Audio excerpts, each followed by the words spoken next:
মা, এই নিন, এই শাড়িটা পুজোতে আমার বাবার বাড়ি থেকে আপনাকে দিয়েছে। এ বাবা, এটা কেমন রং? এরকম রঙের শাড়ি কি আমি পরি? কেন? আপনার অ্যানিভার্সারিতে তো বাবা এরকম কালারের একটা শাড়ি আপনাকে দিয়েছে, আর আপনি তো সেটা পরেন। এই শাড়িটা দেখে মনে হচ্ছে ফুটপাত থেকে কিনে দিয়েছে। একদম নয়। কোন দোকান থেকে শাড়িটা নেওয়া হয়েছে আর কত প্রাইস নিয়েছে লেখা আছে। পাক্কা 3,500 টাকা নিয়েছে শাড়িটার দাম। তা হলেও খুব একটা পছন্দ হলো না আমার শাড়িটা। ও, তাহলে দিন, আমি শাড়িটা চেঞ্জ করে আনবো।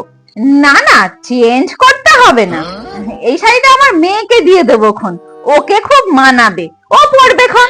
কেন, আপনার মেয়ের শাড়ি নেই?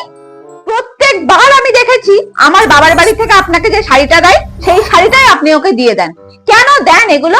আর তাছাড়া আমি তো নিজে ওর জন্য একটা ব্যাঙ্গালোর সিল্ক কিনে ওকে দিয়েছি, ওকে শাড়ি দেওয়ার কোনো প্রয়োজনীয়তা নেই। তা বলি, আমার মেয়েকে তোমার এত হিংসা কিসের গো? হিংসা নয় তো, আপনার যা আছে আপনি সবকিছু আপনার মেয়েকে দিয়ে দিন না, কিন্তু আমার বাবার বাড়ি থেকে যেসব শাড়িগুলো আপনাকে দেবে আপনাকে সেইগুলোই আপনার মেয়েকে দিতে হবে। দিন তো দিন, এই শাড়ি আপনাকে পরতে হবে না। নেক্সট বার থেকে আপনাকে আমার বাবার বাড়ি থেকে কোন রকমের শাড়ি দিতেই বারণ করে দেবো। हे प्रभु हे हरि नाम कृष्ण जगन्नाथ प्रेमानंद।